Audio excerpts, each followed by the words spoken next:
Hello friends, ધોરણ 10 ના ગણિત વિષયના ચેપ્ટર નંબર 7 યામ ભૂમિતિના 8મા પાર્ટમાં તમારું હાર્દિક સ્વાગત છે।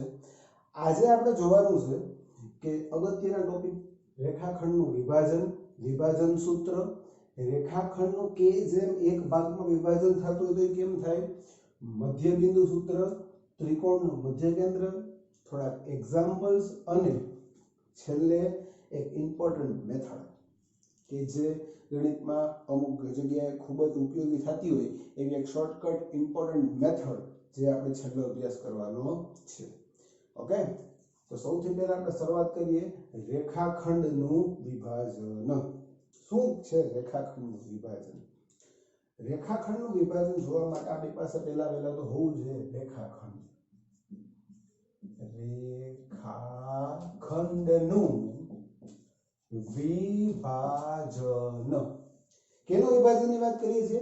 રેખાખંડનો વિભાજન। જો આપણી પાસે ધારો કે એક રેખાખંડ AB આવેલો છે, આ રેખાખંડ AB પર AB સિવાયનું, મતલબ કે મેં બિંદુ નક્કી કરી લીધા છે A અને B, આ સિવાયનું કોઈ પણ એક બિંદુ ધારો કે અહીંયા P આવેલું છે, તો ઈ રેખાખંડનું બે ભાગમાં વિભાજન કરે છે તેમ કહેવાય। તમે જોઈ શકો છો કે A થી P સુધીનો એક ભાગ થાય છે, P થી B સુધીનો એક ભાગ થાય છે, માટે બિંદુ P જે છે એ રેખાખંડ AB પર આવેલું છે અને ઈ A અને B સિવાયનું બિંદુ છે, તો ઈ રેખાખંડ AB નું બે અલગ અલગ ભાગો ક્યાં તો કે AP અને PB ભાગમાં વિભાજન કરે છે તેમ કહેવાય। અને આવા વિભાજનને કહેવાય અંતઃ વિભાજન। કેવું કહેવાય? અંતઃ વિભાજન। કોણ કરે છે? તો કે બિંદુ P કરે છે। કયા ભાગમાં કરે છે? તો કે બિંદુ P છે એ બે ભાગ AP અને PB માં કરે છે। મતલબ મારાને ગુણોત્તર સ્વરૂપે લખવું હોય તો હું લખી શકું કે બિંદુ P એ રેખાખંડ AB નું A તરફથી, જો નક્કી કરી દીધું છે કે હું બિંદુ A ની વાત કરું છું ને, A તરફથી AP ના છેદમાં PB, AP ના છેદમાં PB ગુણોત્તરમાં વિભાજન કરે છે।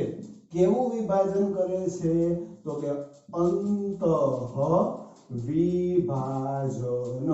અંતઃ વિભાજન શું કામ કીધું? તો કે સિમ્પલી સમજવા જઈએ આપણે તો અહીં બિંદુ P છે A અને B ની વચ્ચેના ભાગમાં આવેલું છે, માટે આપણે આવા વિભાજનને અંતઃ વિભાજન કીધું।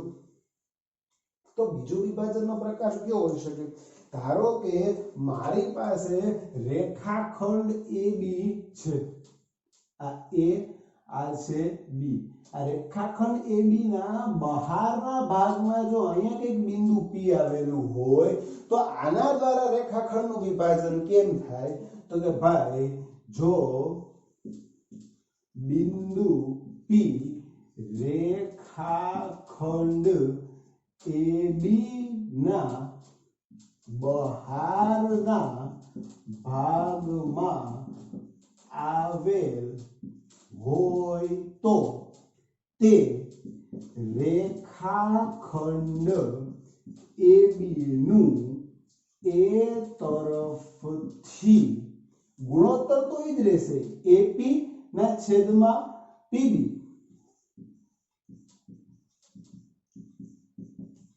ગુણોત્તરમાં પણ આ શબ્દ બદલી જશે। અહીંયા બિંદુ P અંદરના ભાગમાં હતું, આ બિંદુ P ક્યાં વયું જાય છે? બહારના ભાગમાં, તો AP ના છેદમાં PB ગુણોત્તરમાં બહિર વિભાજન કરે છે। કયા બે પ્રકારના વિભાજન છે? તો કે અંતઃ વિભાજન અને બહિર વિભાજન. કોણ કરે છે? તો કે રેખાખંડ AB ઉપર A અથવા B સિવાયનું બિંદુ કોઈ એક P છે ઈ કરે છે. કેટલા ભાગમાં વિભાજન કરશે? તો કે બે ભાગમાં. કયા ગુણોત્તરમાં વિભાજન કરશે? તો કે AP ના છેદમાં PB. જો બિંદુ P એ અંદરની સાઈડ આવેલું હોય તો એને અંતઃ વિભાજન કહેવાય. બિંદુ P છે એ બહારની સાઈડ આવેલું હોય તો આને કહેવાય છે બહિર વિભાજન. હવે આ વિભાજન તો કરે છે, ઓકે, માની લીધું. તો આ વિભાજન માટે મારે વિભાજન સૂત્ર પણ મેળવવું પડે. તો હવે આપણે જોઈએ વિભાજન સૂત્ર.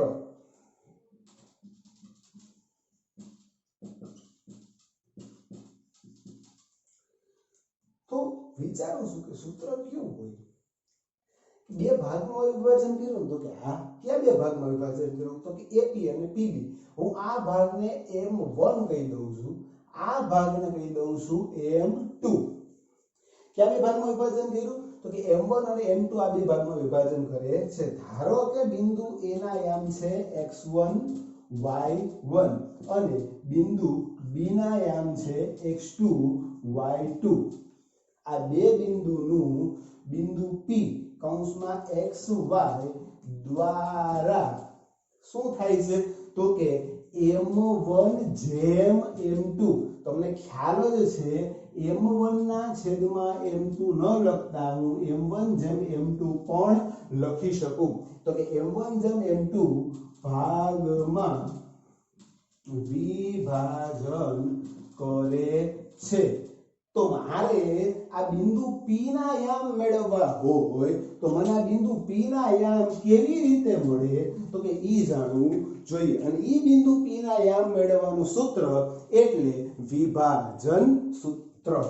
તો હું લખું છું વિભાજન સૂત્ર. આપણે શું મેળવવું છે? P x y ના યામ. કઈ રીતે મળશે?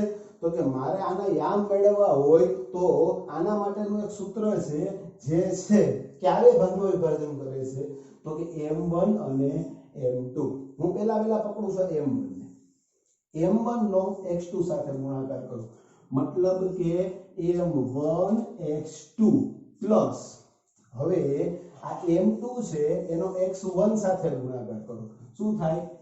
M2 x1 છેદમાં M1 plus M2. આવી જ રીતે જ્યાં x2 છે ત્યાં શું આવશે? y2 અને x1 છે ત્યાં શું આવશે? y1. તો બીજું શું થાય? તો કે M1 y2 plus M2 y1 છેદમાં M1 plus M2. તો જે આ સૂત્ર છે એને કહેવાય વિભાજન સૂત્ર. શેનું વિભાજન થાય છે? તો કે રેખાખંડ AB નું વિભાજન થાય છે. કેના દ્વારા થાય છે? તો કે બિંદુ P દ્વારા થાય છે. તમારા બિંદુ P ના યામ ગોતવા હોય તો કઈ રીતે મળે? તો કે વિભાજન સૂત્રથી મળે. શું છે વિભાજન સૂત્ર? તો કે ભાઈ ધારો કે બિંદુ A એના યામ છે x1 y1, બિંદુ B એના યામ છે x2 y2. આ બંને બિંદુઓ નું વિભાજન કોણ કરે છે? તો બિંદુ P એના યામ ક્યાં છે? તો કે x અને y. આપને ખબર નથી કે x અને y શું છે. તો જોયું મેં કયા ભાગમાં વિભાજન કરે છે? તો કે M1 M2 ભાગમાં વિભાજન કરે છે. તો આ M1 M2 ભાગમાં વિભાજન કરતું હોય તો મારે વિભાજન સૂત્ર દ્વારા એના યામ ગોતવા પડે. અને વિભાજન સૂત્ર શું છે? તો કે Pxy એટલે કે M1 x2 M2 x1 ના છેદમાં M1 M2 અલ્પવિરામ M1 y2 M2 y1 ના છેદમાં M1 M2. આ છે વિભાજન સૂત્ર. ખાસ યાદ રાખો, નોટ ડાઉન કરી જ લેજો. પેન પેપરનો ઉપયોગ કરાય. ગણિતનું જ્યારે આપણે સમજતા હોય ત્યારે પેન પેપર સાથે જ રખાય. ગમે ત્યારે લખવાની આપણે જરૂર પડે. મોસ્ટ આઈએમપી સૂત્ર છે, લખી લેજો. આના આધારે ઘણા બધા એક્ઝામ્પલ આપણે આજે ગણવાના છે. ઓકે, તો જોઈ લે. પહેલા એકવાર રિકોલ કરી લઈ. તો કે શું? તો કે રેખાખંડનું વિભાજન કેટલા ભાગમાં વિભાજન થાય છે? તો કે બે ભાગમાં, અંતઃ વિભાજન અને બહિર વિભાજન. જો બિંદુ P રેખાખંડ AB ની અંદરના ભાગમાં આવેલું હોય તો અંતઃ વિભાજન થાય, બહારના ભાગમાં આવેલું હોય તો બહિર વિભાજન થાય. જો કે આપણા સિલેબસમાં બહિર વિભાજન વિશે સમજૂતી છે નહીં. આપણે બહિર વિભાજન સમજવાનું નથી. આપણે ખાલી અંતઃ વિભાજનનો જ અભ્યાસ કરવાનો છે. ત્યાર પછી શું આવે તો કે વિભાજન સૂત્ર શું છે વિભાજન સૂત્ર તો કે a x1 y1 b x2 y2 આ બે બિંદુઓ છે જે રેખાખંડના અંત્ય બિંદુઓ છે જેનું વિભાજન થાય છે કોના દ્વારા થાય તો કે બિંદુ p દ્વારા એ બિંદુ p ના આયામ ક્યાં છે તો કે x અને y તો એનું કયા ભાગમાં વિભાજન થશે m1 અને m2 ભાગમાં વિભાજન થાય તો આના દ્વારા હું મેળવી શકું છું કે pxy એટલે કે m1 x2 m2 x1 છેદમાં m1 m2 અને y આમ કઈ રીતે મળશે m1 y2 m2 y1 છેદમાં m1 m2 તો આ થઈ ગયું વિભાજન સૂત્ર પણ જો આને કે જેમ એક ભાગમાં વિભાજન થતું હોય તો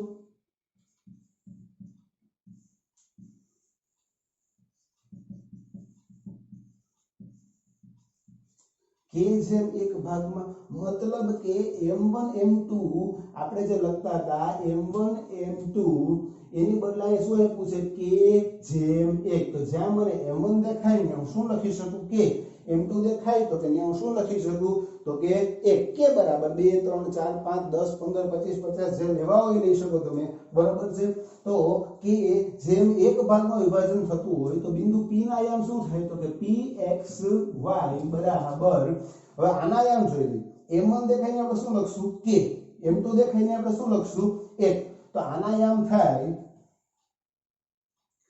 તો કે ભાઈ જોજો m1 ની બદલે હું લખું છું કે kx2 1 x1 એટલે કે ખાલી શું થાય x1 છેદમાં k 1 અલ્પવિરામ k y2 y1 ના છેદમાં k 1 તો આ શું થઈ જાય તો કે આ થાય છે તો કે આ શું થાય તો કે આ ભાઈ એવું થાય મજા આવે એવું થાય તો આને કહેવાય કે જેમ એક ભાગમાં વિભાજન કર્યું કહેવાય is that clear note down કરી લો હેલો ફ્રેન્ડ્સ આપણે અત્યારે જોયું કે રેખાખંડનું વિભાજન સૂત્ર કે જેમ એક ગુણોત્તરમાં વિભાજન હવે આવે છે મધ્ય બિંદુ સૂત્ર હવે શું આવશે મધ્ય બિંદુ સૂત્ર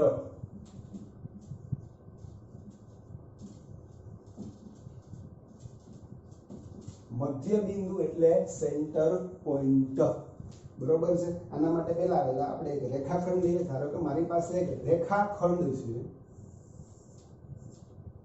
છે રેખાખંડ છે અહીં બિંદુ B આ આવે છે બિંદુ A આના યામ છે x1 y1 અને આ બિંદુ B ના યામ છે x2 y2 હવે આના મધ્યમાં એકદમ સેન્ટરમાં જો કોઈ બિંદુ આવેલું હોય અને ઈ બિંદુનું નામ ધારી લઉં છું અત્યારે P x y તો મારે આ બિંદુ P ના યામ મેળવવા હોય તો કેમ મળે એના માટે આપણે પહેલા જોયું હતું કે શું જોયું હતું વિભાજન સૂત્ર pxy બરાબર m1x2 m2x1 ના છેદમાં m1 m2 m1y2 m2y1 ના છેદમાં m1 m2 આ વિભાજન સૂત્રનો ઉપયોગ કર્યો તો પણ ક્યારે જ્યારે સમાન ભાગમાં વિભાજન થતું નહોતું આ સૂત્રનો ઉપયોગ ક્યારે કર્યો જ્યારે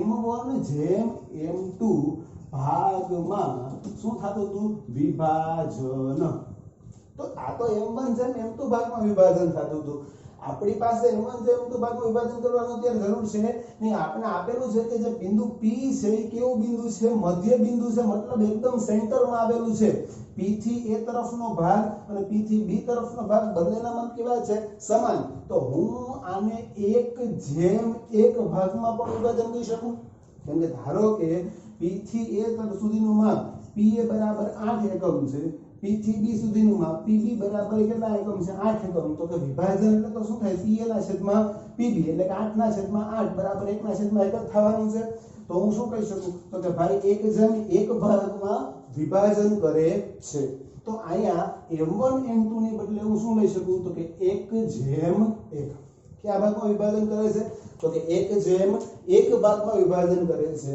તો m1 m2 ની બદલે આપણે શું લખી શકાય તો કે 1 જેમ 1 તો બિંદુ P ના યામ શું થાય તો કે pxy બરાબર x2 પ્લસ x1 ના છેદમાં 1 પ્લસ 1 કેમ કે m1 બરાબર તો કેટલા છે 1 m2 બરાબર કેટલા છે 1 એટલે x2 * 1 એટલે કે 1 જ થાય x2 થઈ જવાનું છે x1 * 1 એટલે કેટલા થઈ જવાનું તો 1 જ થવાનું છે અલ્પવિરામ અહીંયા શું થાય તો કે m1 y2 એટલે કે m1 ની બદલો કેટલા લખું તો કે 1 * y2 તો આનો જવાબ આપણને મળવાનો છે y2 પ્લસ અહીંયા શું મળશે 1 * y1 તો કે શું મળે y1 ના છેદમાં 1 પ્લસ 1 આનું હજી સાદુરૂપ આપીએ તો આને સિમ્પલી ક્રમમાં લખવા જાય તો x1 plus x2/2 y1 plus y2/2 આ સૂત્ર દ્વારા આપણે મધ્ય બિંદુના યામ મેળવી શકીએ અથવા તમારે કોઈ પણ મધ્ય બિંદુનું સૂત્ર મેળવવું હોય તો એ છે x1 પ્લસ x2 ના છેદમાં 2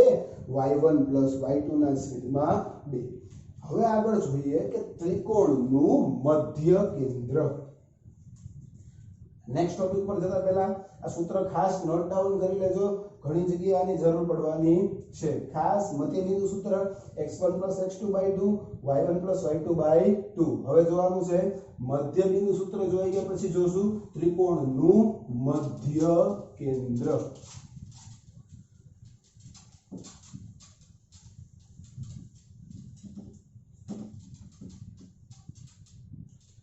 તો આજનો આપણો નેક્સ્ટ ટોપિક ઉપર આગળ જઈએ ત્રિકોણનું મધ્ય કેન્દ્ર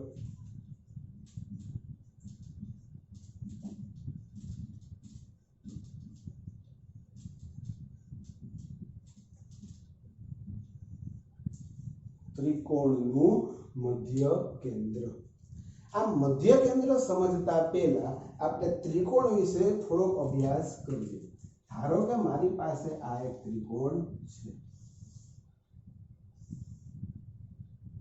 આ બિંદુ છે A આ બિંદુ B આ બિંદુ છે C હવે હું વિચાર કરું છું કે ભાઈ ત્રિકોણનું મધ્ય કેન્દ્ર મને મળે કેમ તો એ વિચારતા પહેલા મારે હારવાર એ પણ વિચારવું પડે કે ત્રિકોણનું મધ્ય કેન્દ્ર મેળવવા માટે મારે ત્રિકોણની મધ્યગા વિશે પણ સમજવું પડે શું છે ત્રિકોણની મધ્યગા તો કે ત્રિકોણના શિરોબિંદુમાંથી મતલબ ત્રિકોણનો કોઈ પણ એક શિરોબિંદુ લઈ લ્યો ધારો કે હું શિરોબિંદુ લઉં છું A અને ત્રિકોણનું શિરોબિંદુ અને સામેની બાજુને જોડતા રેખાખંડનું મધ્ય બિંદુ એટલે કે BC નું મધ્ય બિંદુ ત્રિકોણનો શિરોબિંદુ અને તેની સામેની બાજુના મધ્ય બિંદુને જોડતો રેખાખંડ અથવા કિરણ આને શું કહેવાય તો કે મધ્યગા એ જોડતી રેખા પણ હોઈ શકે રેખાખંડ પણ હોઈ શકે અને કિરણ પણ હોઈ શકે સૂત્ર અથવા વ્યાખ્યા યાદ રાખજો ત્રિકોણના શિરોબિંદુમાંથી તેની સામેની બાજુના મધ્ય બિંદુને જોડતી રેખાખંડ અથવા કિરણને ત્રિકોણની મધ્યગા કહેવાય તો ભાઈ A માંથી આ એક મધ્યગા મળે એવી રીતે મને B માંથી પણ આ એક મધ્યગા મળશે એવી રીતે બિંદુ C માંથી પણ મને એક મધ્યગા મળશે આ ત્રણેય મધ્યગાઓ એક ચોક્કસ કેન્દ્રમાં ભેગી થાય છે જેને હું નામ આપું છું G मतलब કે આ G છે એ ત્રણેય મધ્યગાઓનું કેન્દ્ર છે આ G છે એ ત્રણેય મધ્યગાઓનું કેન્દ્ર છે અને આ મધ્યગાઓના કેન્દ્રને ત્રિકોણનું મધ્ય કેન્દ્ર કહેવાય શું કહેવાય તો કે ત્રિકોણનું મધ્ય કેન્દ્ર ખાસ યાદ રાખો તો કે ત્રિકોણના કોઈ પણ એક શિરોબિંદુમાંથી તેની સામેની બાજુના મધ્ય બિંદુને જોડતો રેખાખંડ કે કિરણ આને કહેવાય મધ્યગા તો કે ભાઈ ત્રિકોણના કેટલા શિરોબિંદુઓ છે 1 2 અને 3 તો કે આ ત્રણ શિરોબિંદુઓ તો ત્રણેયની સામેની બાજુ હોવાની છે તો કે હા ત્રણેયની સામેની બાજુ તો ત્રણેયની સામેની બાજુના મધ્ય બિંદુ છે તો કે હા તો કે બધાને જોડી શકાય તો કે હા તો કે ભાઈ આપણે આ બધાને જ્યારે જોડીએ મતલબ કે ત્રણેય રેખાખંડો જ્યારે જોડીએ અને ઈ જ્યાં છેદે છે ઈ બિંદુ એટલે એને કહેવાય ત્રિકોણનું મધ્ય કેન્દ્ર હવે માની લો કે આ બિંદુ એના યામ છે x1 y1 બિંદુ B ના યામ છે x2 y2 બિંદુ C ના યામ છે x3 y3 રેડી તો હવે મારે મધ્ય કેન્દ્ર G ના યામ જોતા છે G ના યામ કેમ મળશે તો કે ભાઈ G ના યામ મને ઈઝીલી મળે તો કે ત્રણેય શિરોબિંદુના x યામનો સરવાળો કરી નાખો મતલબ કે x1 x2 x3 કેટલા છે ભાઈ તો 1 2 અને 3 તો કે છેદમાં લખો 3 ઓલી બાજુ શું હશે તો y1 y2 y3 આના છેદમાં કેટલા આવે 3 તો આ ત્રિકોણનું મધ્ય કેન્દ્ર G શોધવાના સૂત્રથી મધ્ય કેન્દ્ર કેમ મળે તો કે ભાઈ ત્રિકોણની મધ્યકાઓના છેદ બિંદુને આપણે શું કહેવાય તો કે મધ્ય કેન્દ્ર અને આ મધ્ય કેન્દ્ર શોધવા માટેનું સૂત્ર શું છે તો કે મધ્ય કેન્દ્ર G ના યામ એટલે કે x1 x2 x3/3 y1 y2 y3/3 clear આ થઈ ગયું ત્રિકોણનું મધ્ય કેન્દ્ર ઇઝ ઇટ ક્લિયર તો હવે આપણે આગળ વધીએ આના એક્ઝામ્પલ ઉપર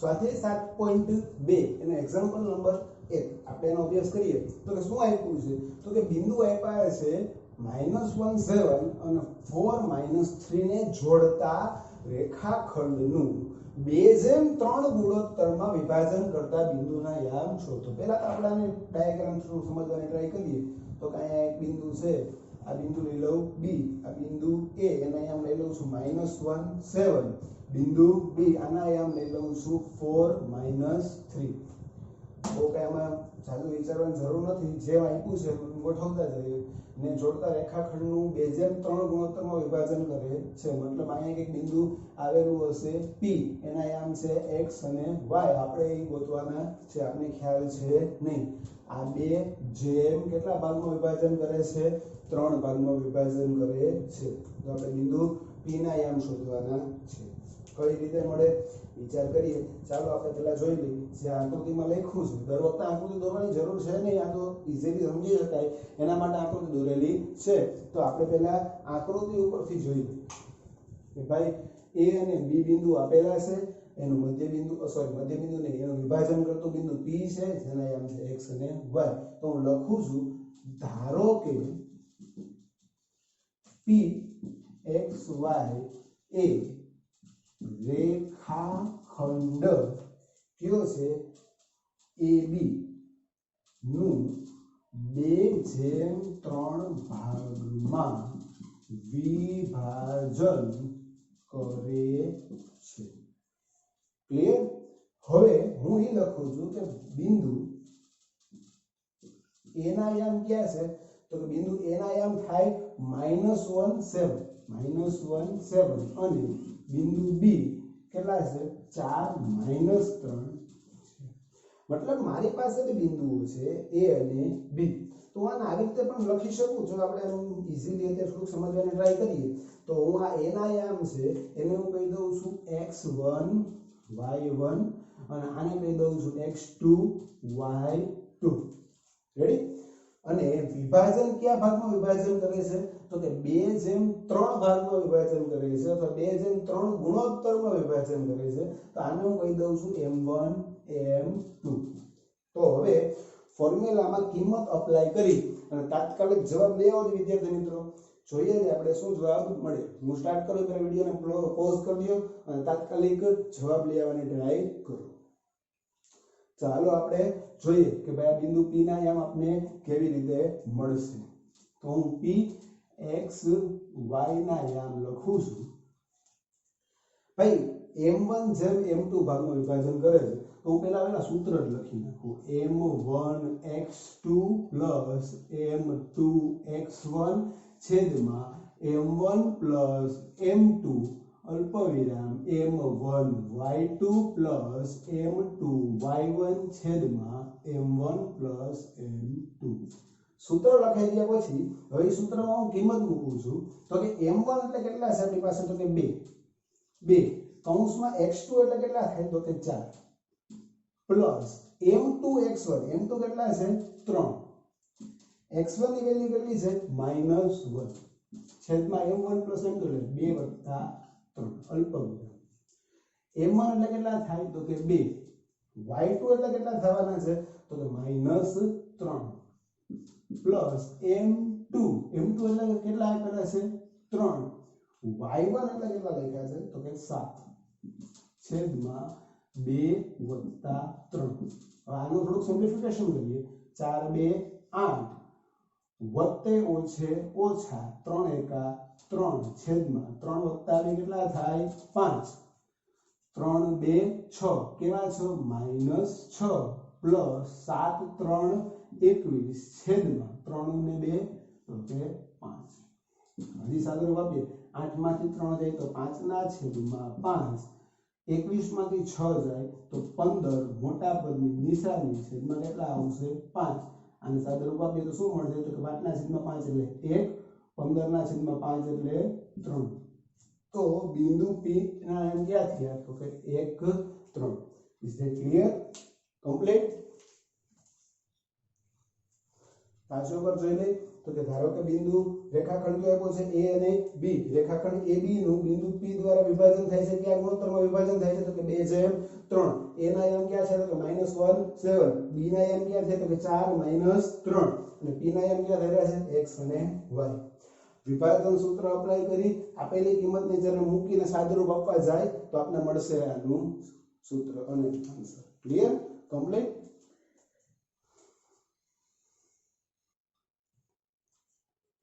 लास्ट में एक इम्पोर्टન્ટ बोनस टॉपिक આપણે જોવાનો હતો તો એ જોઈ લઈ બરોબર છે મને મારો પ્રોમિસ યાદ જ છે હું ભૂલીશ નહીં આપણે જોવાનું છે એક અગત્યની મેથડ સમ ઇમ્પોર્ટન્ટ ટોપિક શું છે તો કે square how to define the square of two number so how to find out the square of two number very easily we know that if I ask to you to square the 53 so I guaranteed you definitely use this particular method 53 multiplied by 53 and you got some answer but this is very typical and very long method so we have to do it easy but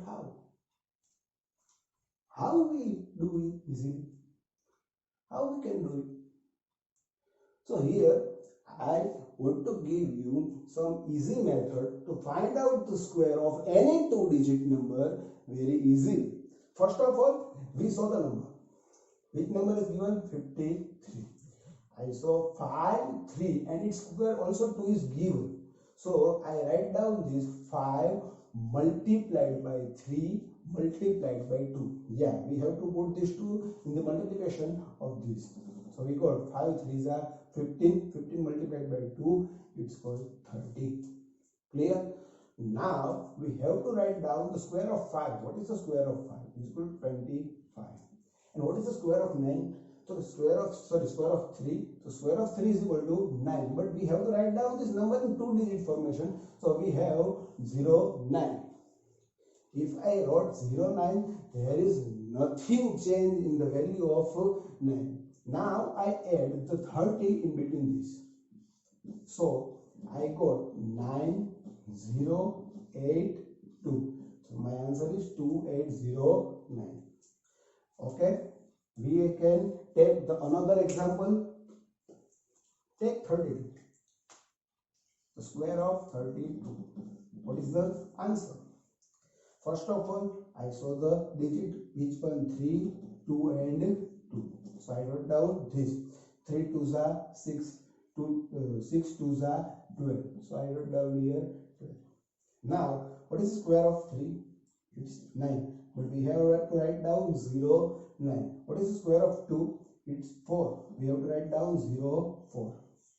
Then we have to add this number right here between these two numbers 4 2 and 10. So we got the answer 1024. You can do any two digit number square with this method is very easily, but this method is very typical method and long method. So I give you the bonus of today's